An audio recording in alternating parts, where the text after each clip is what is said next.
Hello everyone, welcome to my channel. तो आज हम लेकर के आए हैं सीटेट 2019 का क्वेश्चन पेपर को, जिसमें आज हम लोग child psychology and child development से एंड पेडालॉजी से क्वेश्चन को देखेंगे।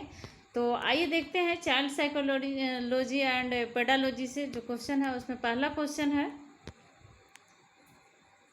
विकास में व्यक्तिक विभिन्नता को समझने के लिए क्या महत्वपूर्ण है। विकास में व्यक्तिक विभिन्नता को समझने के लिए क्या महत्वपूर्ण है। चार ऑप्शन दिए गए हैं।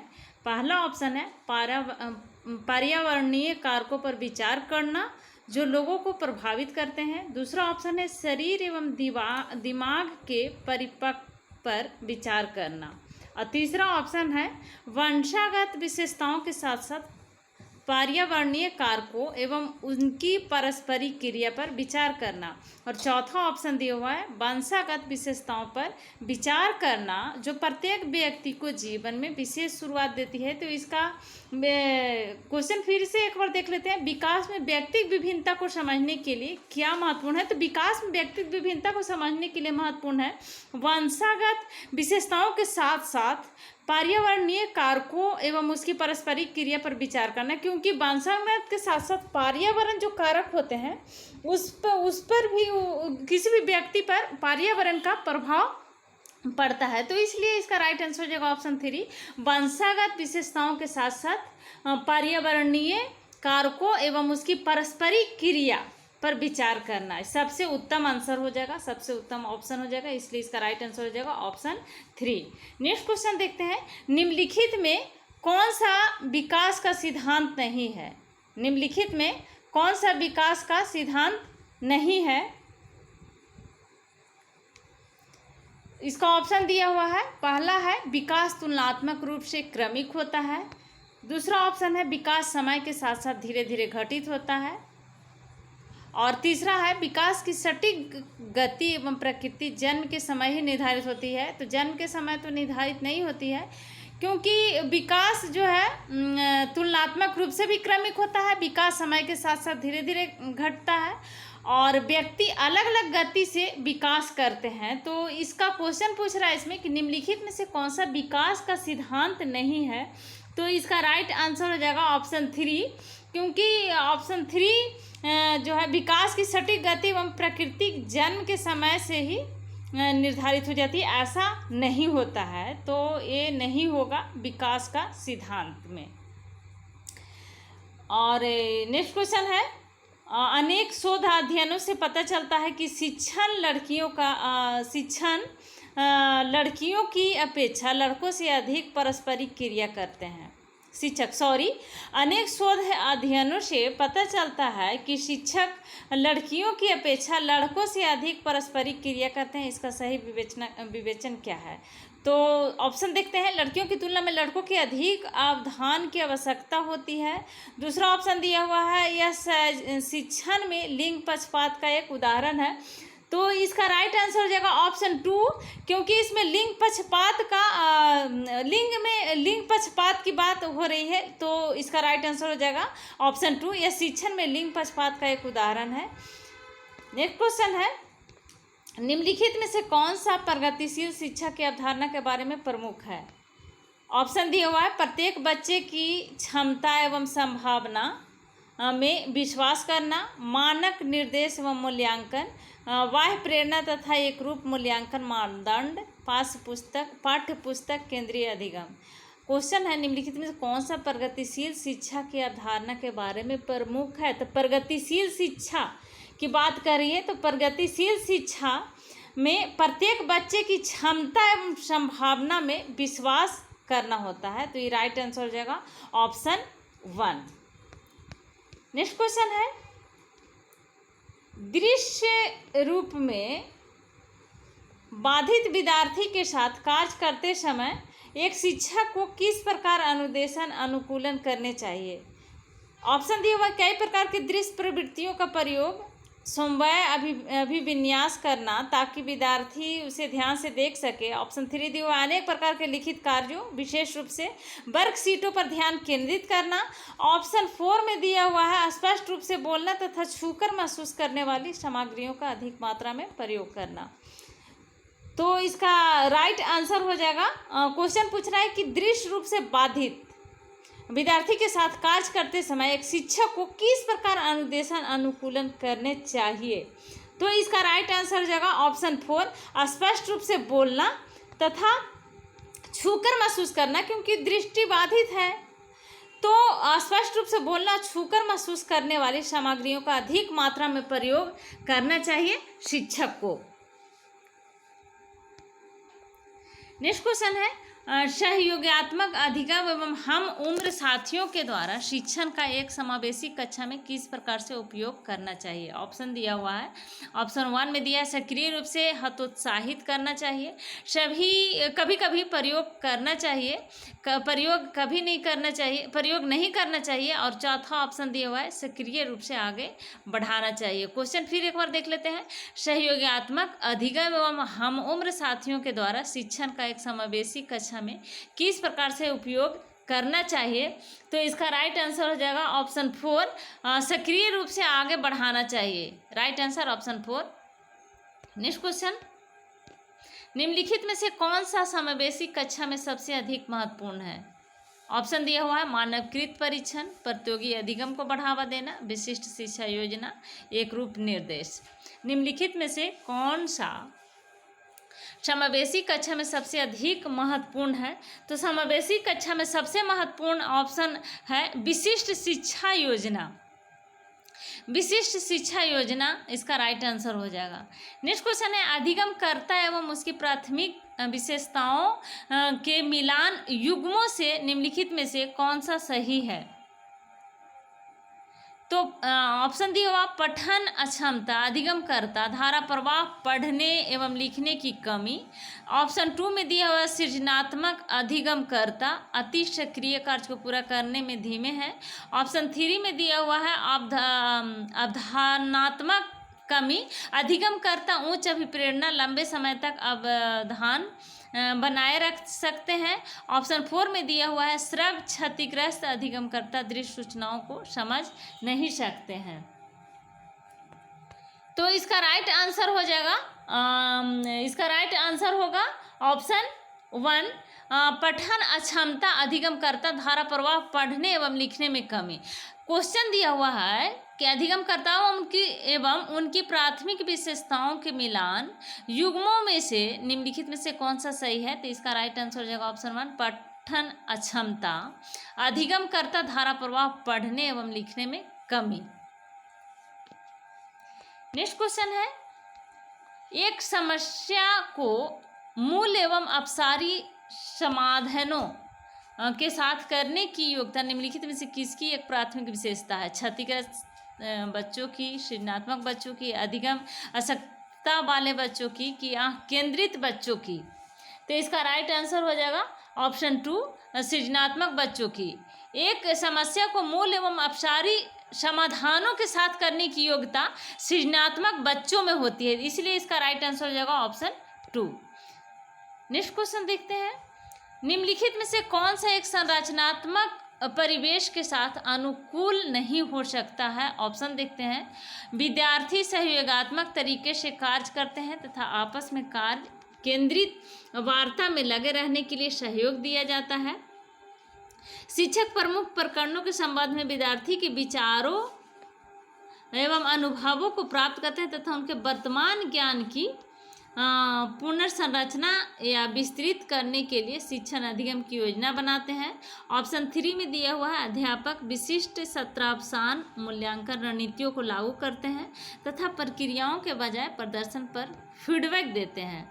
ऑप्शन 4 दिया हुआ है विद्यार्थियों को जटिल, सार्थक एवं समस्या आधारित गतिविधियों में लगे रहने के लिए लगातार अवसर प्रदान किए जाते हैं। और क्वेश्चन फिर से देख लेते हैं, निम्नलिखित में से कौन सा एक संरचनात्मक परिवेश के साथ अनुकूल नहीं हो सकता है। नहीं की बात कर रहा, अनुकूल नहीं हो सकता है, तो इसका राइट आंसर हो जाएगा ऑप्शन 3।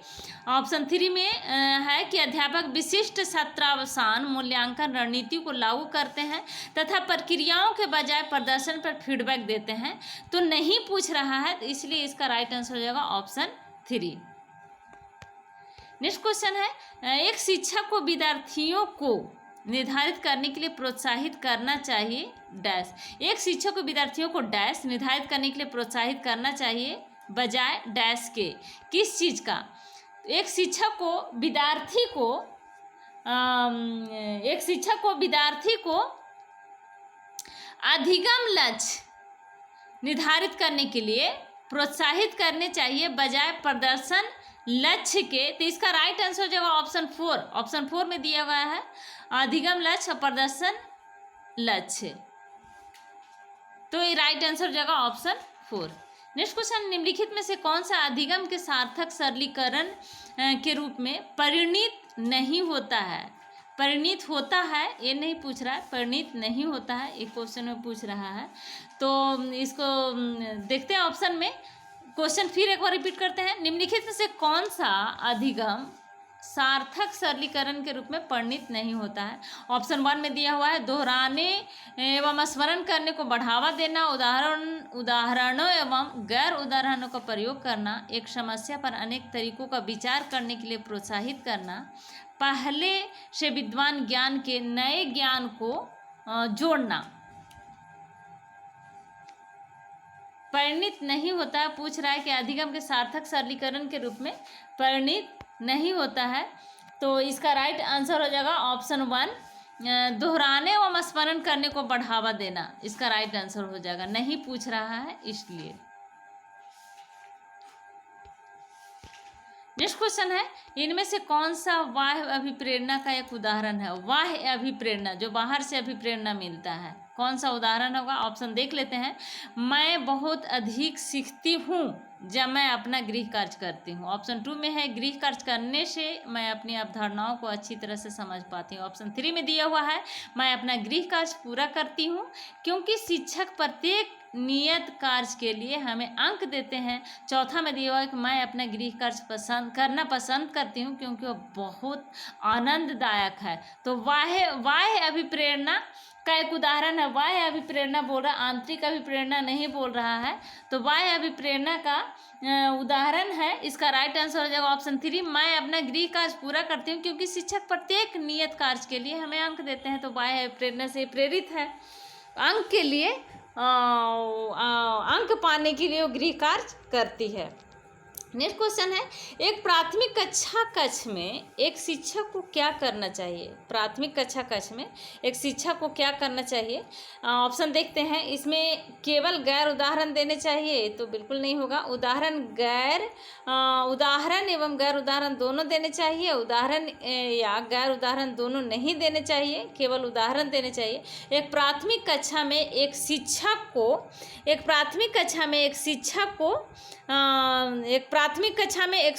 को उदाहरण एवं गैर उदाहरण दोनों देना चाहिए, इसलिए इसका राइट आंसर हो जाएगा ऑप्शन 2।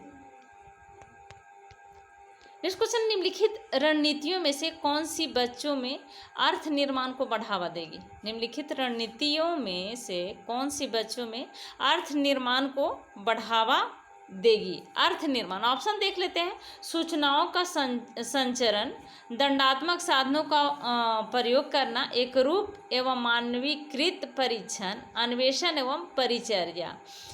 क्वेश्चन फिर देख लेते हैं, निम्नलिखित रणनीतियों में से कौन सी बच्चों में अर्थ निर्माण को बढ़ावा देगी। अर्थ निर्माण की बात करें तो अन्वेषण एवं परिचर्चा, अन्वेषण और परिचर्चा बच्चों में अर्थ निर्माण की बढ़ावा देगी। Right answer option 4।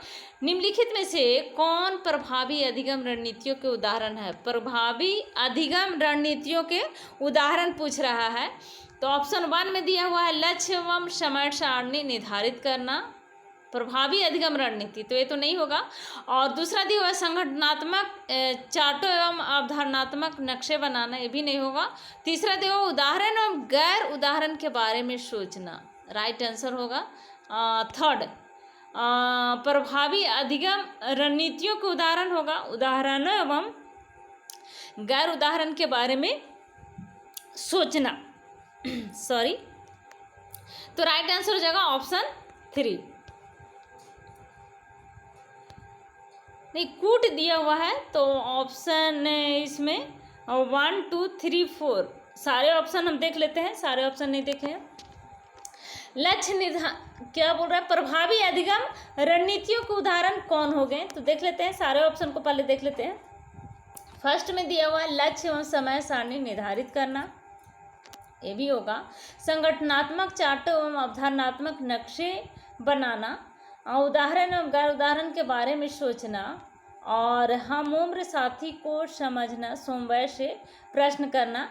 तो इसका राइट आंसर हो जाएगा 1 2 3 4 5 सभी के सभी, क्योंकि समवाय से प्रश्न करना भी सही होगा, हम उम्र साथी को समझना भी सही होगा, उदाहरण गैर उदाहरण के बारे में भी सोचना। तो इस प्रकार से इसका राइट आंसर हो जाएगा, सभी ऑप्शन सही दिख रहे हैं, तो राइट आंसर हो जाएगा इसका ऑप्शन 3 1 2 3 4 5। नेक्स्ट क्वेश्चन है संरचनात्मक ढांचे में बच्चों को किस रूप में देखा जाता है। ऑप्शन देखते हैं, कोरी पटिया या खाली स्लेट जिसके जीवन को अनुभव के द्वारा पूर्ण रूप से आकार दिया जाता है। ऑप्शन 2 में दिया हुआ है एक निष्क्रिय प्राणी जिसे अनुबंधन के द्वारा किसी भी रूप में आकर दिया जा सकता है तथा ढाला जा सकता है। ऑप्शन 3 में दिया हुआ है एक समस्या समाधान करने वाला तथा वैज्ञानिक अन्वेषण के रूप में लघु वयस्क के रूप में जो सभी पक्षों जैसे आकार, संज्ञान तथा संवेग में वयस्क की तुलना में कम है। क्वेश्चन फिर से देखते हैं, संरचनात्मक ढांचे में बच्चों को किस रूप से संरचनात्मक ढांचे में बच्चों को किस रूप में देखा जाता है, तो इसका राइट आंसर हो जाएगा ऑप्शन 3 एक समस्या समाधान करने वाला तथा वैज्ञानिक अन्वेषक के रूप में बच्चों को देखा जाएगा। नेक्स्ट क्वेश्चन है, अपनी कक्षा में सहयोगात्मक अधिगम का प्रयोग करते समय एक शिक्षक की भूमिका किस प्रकार की होती है। तो इसका ऑप्शन देखते हैं, कक्षा को छोड़ देना तथा बच्चों को समवाय कार्य करने देना, तो गलत हो जाएगा।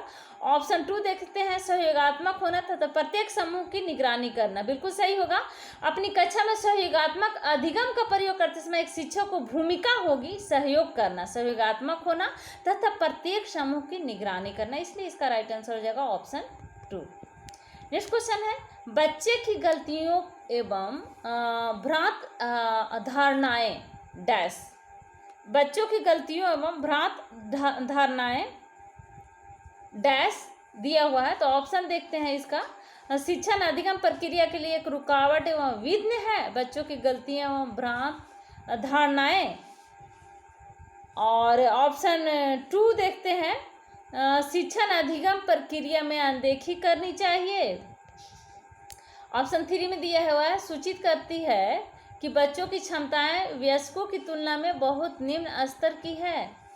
और ऑप्शन 4 में दिया हुआ शिक्षण अधिगम प्रक्रिया में एक महत्वपूर्ण कदम, तो इसका राइट आंसर हो जाएगा ऑप्शन 4। ऑप्शन 4 शिक्षण अधिगम प्रक्रिया में एक महत्वपूर्ण कदम, बच्चों की गलतियां एवं भ्रांत धारणाएं जो हैं शिक्षा अधिगम प्रक्रिया में एक महत्वपूर्ण कदम है, क्योंकि बच्चे जब गलती करेंगे तो गलती करके सीखेंगे। नेक्स्ट क्वेश्चन है, पियाजे के अनुसार विशिष्ट मनोवैज्ञानिक संरचनाएं अनुभव से सही अर्थ निकालने के व्यवस्थित तरीकों को क्या कहा जाता है। पियाजे के अनुसार विशिष्ट मनोवैज्ञानिक संरचनाएं अनुभव से सही अर्थ निकालने के व्यवस्थित तरीके को क्या कहा जाता है। स्कीमा, प्रतिमान, मानसिक मैप या मानसिक उपकरण, क्या कहा जाता है। तो इसका राइट आंसर हो जाएगा ऑप्शन 1 स्कीमा कहा जाता है पियाजे के अनुसार। पियाजे के अनुसार विशिष्ट मनोवैज्ञानिक संरचनाएं को स्कीमा कहा जाता है।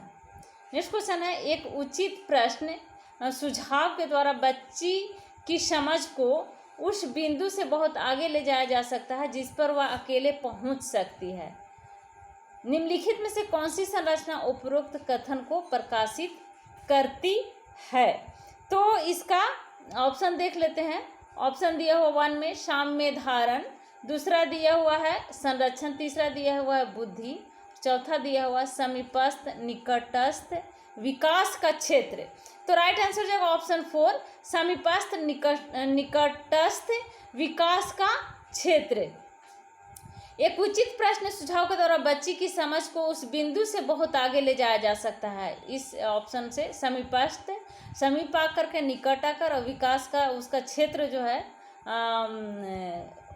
उससे विकास का क्षेत्र को आगे बढ़ाया जा सकता है। उस जो बच्ची का समझ है उस बिंदु से उसको आगे ले जाया जा सकता है।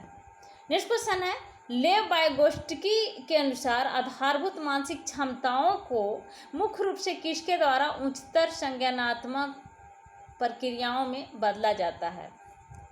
ऑप्शन 1 में दिया हुआ सामाजिक पारस्परिक क्रिया, ऑप्शन 2 दिया हुआ उद्दीपन अनुक्रिया संबंध, ऑप्शन 3 दिया हुआ अनुकूलन एवं संगठन, ऑप्शन 4 दिया हुआ पुरस्कार एवं दंड। तो इसका राइट आंसर हो जाएगा ऑप्शन 1 सामाजिक पारस्परिक क्रिया। लेव वाइगोत्स्की के अनुसार आधारभूत मानसिक क्षमताओं को मुख्य रूप से किसके द्वारा उच्चतर संज्ञानात्मक प्रक्रियाओं को बदला जाता है?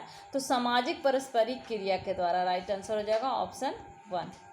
नेक्स्ट क्वेश्चन, निम्नलिखित कथनों में से कौन सा विकास एवं अधिगम के बीच संबंध को सही तरीके से सूचित करता है? ऑप्शन देखते हैं। अधिगम विकास का ध्यान किए बिना घटित होता है। ऑप्शन 2 में है अधिगम की दर विकास की दर से काफ़ी अधिक होती है, तो ये भी नहीं होगा। ऑप्शन 3 में दिया हुआ है विकास एवं अधिगम अंतः संबंधी और अंतः निर्भर होते हैं, तो इसका राइट आंसर हो जाएगा ऑप्शन 3 विकास एवं अधिगम अंतः संबंधी और अंतः निर्भर होते हैं। नेक्स्ट क्वेश्चन है, निम्नलिखित में से कौन सा मूर्त क्रियात्मक अवस्था के प्रमुख कौशलों में से एक है? निम्नलिखित में से कौन सा मूर्त क्रियात्मक अवस्था के प्रमुख कौशलों में से एक है? इसको ऑप्शन देख लेते हैं। सुरक्षित रखने की योग्यता, परिकल्पित निगमनात्मक तर्क, ऑप्शन 3 दिया हुआ है द्वितीय वर्तुल प्रतिक्रियाएं, ऑप्शन 4 दिया हुआ है सजीवात्मक चिंतन। क्वेश्चन फिर से देख लेते हैं। निम्नलिखित में से कौन सा मूर्त क्रियात्मक अवस्था के प्रमुख कौशलों में से एक है? तो इसका राइट आंसर हो जाएगा ऑप्शन 1 सुरक्षित रखने की योग्यता। मूर्त क्रियात्मक अवस्था के प्रमुख कौशल में से एक है सुरक्षित रखने की योग्यता, इसलिए इसका राइट आंसर हो जाएगा ऑप्शन 1। नेक्स्ट क्वेश्चन देखते हैं, क्वेश्चन नंबर 25। जीन पियाजे एवं लेव वाइगोत्स्की जैसे संरचनावादी अधिगम को किस रूप में देखते हैं? ऑप्शन 1 में देखते हैं। ऑप्शन 1 है प्रतिक्रियाओं का अनुबंधन, निष्क्रिय आवृत्तीय प्रक्रिया, थर्ड है सक्रिय विनियोजन से अर्थ निर्माण की प्रक्रिया, और फोर्थ में है कौशलों का अर्जन। जीन पियाजे एवं लेव वाइगोत्स्की जैसे संरचनावादी अधिगम को किस रूप में देखते हैं? तो इसका राइट आंसर हो जाएगा ऑप्शन 3 सक्रिय विनियोजन से अर्थ निर्माण की प्रक्रिया, इसका राइट आंसर हो जाएगा। नेक्स्ट क्वेश्चन है, समाचार पत्रों से कहानियां एवं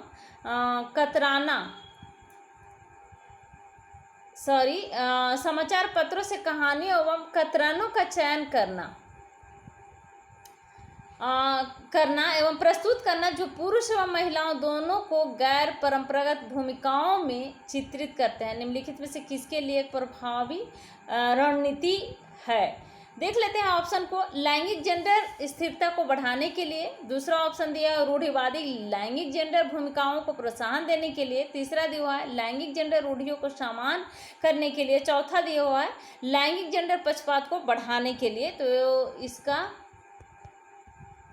क्वेश्चन नंबर 26 का फिर से क्वेश्चन देखते हैं। समाचार पत्रों से कहानी एवं कतरनों का चयन करना एवं प्रस्तुत करना जो पुरुष एवं महिलाओं दोनों को गैर परंपरागत भूमिकाओं में चित्रित करते हैं, तो निम्नलिखित में से किस एक प्रभावी रणनीति है इसमें? तो इसका राइट आंसर हो जाएगा ऑप्शन 3 को लैंगिक जेंडर रूढ़ियों का सामना करने के लिए।